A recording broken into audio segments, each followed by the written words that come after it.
there, dental adventurers. Welcome back in. This is episode 10 of our limited series podcast. I'm going to jump right in. I've given the intro enough now. I think you know what we're all about. But this particular episode is about how to hire an elite staff. And I talked in the last episode about value assessments, behavioral assessments. We use one called the DISC and Values. If you're interested in taking assessment, I highly suggest it.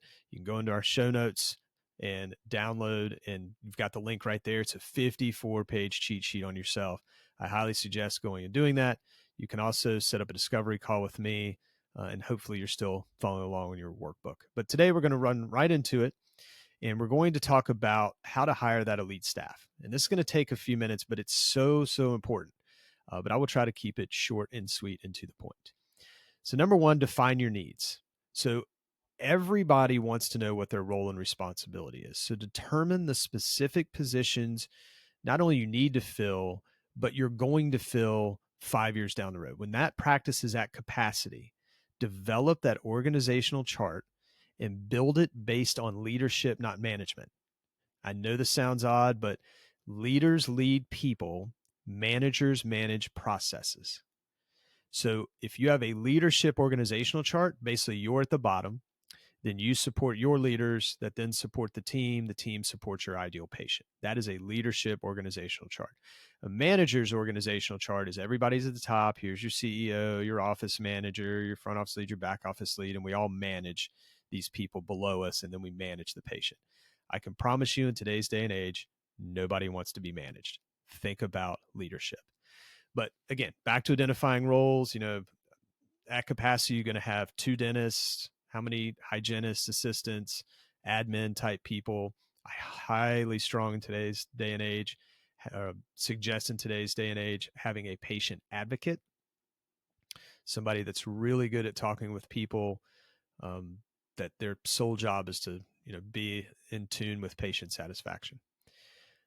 The other thing to think about when you're hiring in this kind of define your needs category is understand responsibilities, clearly outline the roles and responsibilities associated with each position to ensure alignment with your practice's objectives. This is crucial to do right now before you hire that first person. Because I know a lot of you have in your head, you're like, I'm going to bring this assistant with me. She's good at this. I'm just telling you, go ahead and do this. I'm not saying don't hire that person, but just have roles and responsibilities clearly laid out. You're going to need to hire some people, or you at least need to start thinking about what these job descriptions would look like if you had to post an ad. So I would craft compelling job descriptions. Brittany, who's on my team, is this. She's such a wordsmith.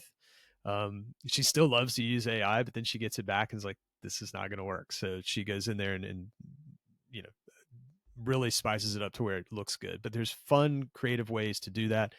But be specific in your job descriptions. Clearly define the job title, the duties, qualifications you're looking for, and any necessary certifications or licenses. You would assume if people are, applying for a clinical position, they'd have that, but you obviously know to double check that. Biggest thing, and this is the differentiator that people don't do in ads, they do not highlight their practice's culture. This is where we go back to that look, act, and feel. Be authentic and discuss how you commit to your employees, you specific as a leader, and your style of patient care so that you attract the candidates who share your vision. I had a client one time that she put in there, she loved dogs. So she said, go ahead and send your resume and credentials to this. But at the end of it, she said, also, if you send me a picture with you and your dog, that wouldn't hurt my feelings either. And she got a lot of those back. And it was just cool because it got a lot more engagement. People were willing to do it. And I think it put her in this kind of softer light and helped people feel comfortable. Third thing we want to talk about is utilize multiple recruitment channels. So these online job boards, post there if you can. Better Teams usually gets out to a lot of those sites. Don't forget about local networking. Tap into the dental associations, the schools, professional networks, and reach out to potential candidates as much as you can. I will say this, for leadership purposes, I would say recruiting is probably at the top. And so just because you might be fully staffed, you need to always be recruiting. Your staff needs to always be recruiting.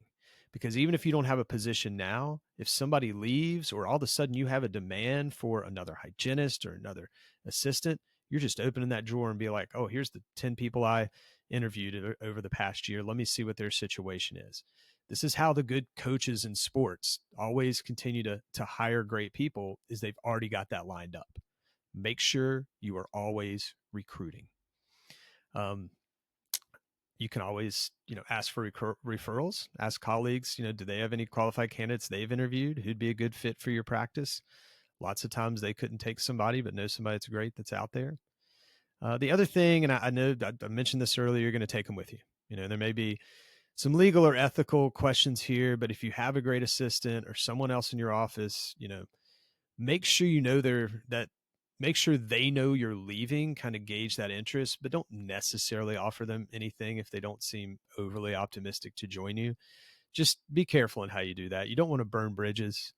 I mentioned in an earlier episode, the greatest thing about doing a startup is you can always go back to being an associate if you don't love it.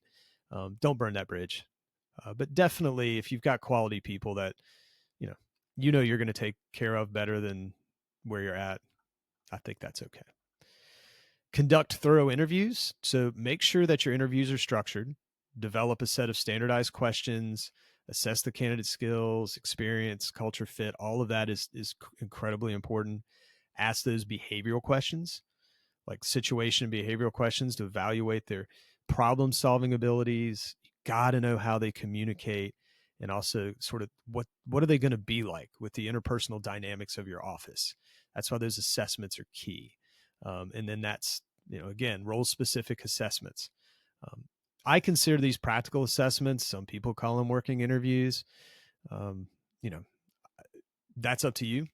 There's some different legality things with that as well. I'm not a lawyer, so if you're going to do working interviews, make sure you're paying people and, have them give you kind of a personal case study of how to evaluate clinical skills and decision-making abilities. But you definitely need to see their work, right? Evaluate the culture fit. We talked about assessments. Take a look at their assessments, make sure it aligns with your culture and values. I call this team compatibility. Consider how candidates, will integrate into your existing team dynamics. If they've done a working interview, sit down with your team afterwards and ask them, The next part of this is check references and credentials. A lot of people don't do this for front office staff. They always do it for clinical, but go back and verify a candidate's education level, their certifications, licenses, anything relevant to the job, and also kind of their professional development. I look at resumes very differently than other people do. If people job hopped, that's one thing, but were they doing that because they learned something new, or they were on a path, or do they do that because they just get bored after a year? I don't know, but I tend to look at that. But I always go back and verify their credentials. And then, of course, reference checks. So reach out to previous employers or colleagues to validate work history, performance, reliability. And, I've had some clients that a year into hiring somebody realized they had a pretty checkered past. That was on the internet, and a patient brought it up to them. It was very uncomfortable. And, the thing is I'm not somebody that's like, hey, go fire that person. Everybody deserves a second chance. So, work through that the best that you can, but you wouldn't have put yourself in that situation had you done the research to begin with. Offer competitive compensation and benefits. The amount of people that come to us for recruiting and they're way below market value and they don't really have much of a benefits package. And that's okay as long as you have some things to offer, right? Like you're going to get out early if you're family-based practice. Everybody leaves at 3. But, research the industry standards, look at what's happening in your local market, and then, determine what that competitive salary and benefits packages is. I will say this. Let me give you a very good example of why you need to not always be so standardized in how you pay people. I had a client one time that spent a ton of money on marketing. Why, I have no idea. He didn't need to spend that much, but he was losing so many people when they would call, with just really unqualified people on the phone that weren't, they just weren't incentivized enough or just not skilled enough, right? These are salespeople. You're paying $15 an hour to somebody that is your first salesperson, right? I know we hate that word in dental, but they've got to convert them into a patient. So he asked me, he's like, what would you do? And I was like, frankly, I'd go to Nordstrom, where I know that they went through that corporate training for customer service, knowing I'm going to have to pay them more than what they're making there, and knowing I'm probably going to have to double what their salary is to front desk, give them a different title. But these people are the ones that deal with patients and can sell dentistry. Pay those people, right? I'm very big in incentives as well. So considering, offering those people some sort of commission, a performance-based bonus, and give them continued education opportunities, whatever it might be, if it's clinical, to incentivize them. Now, I'm not big on bonuses for the entire team, but I can talk about that later if you want. I don't think as a startup that's crucial, but I am telling you as a startup, it is crucial to get the right person answering the phone on day one, or you will waste a ton of money on marketing.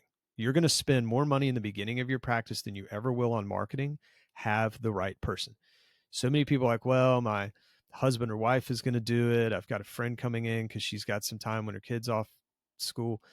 That's not acceptable. You need somebody that is dedicated and highly trained answering your phones in the beginning. So I say all this because at the end of the day, this is going to build into what your culture is, but also sort of how future people will be trained, right? And kind of helping you with that standard operating procedure. So just, make sure that when you're hiring, you're going through these steps so that you're getting the right people and getting off onto the right foot.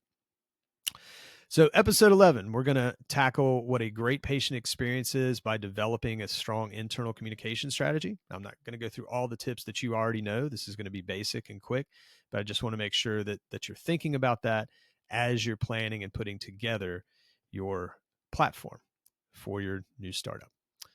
See you then.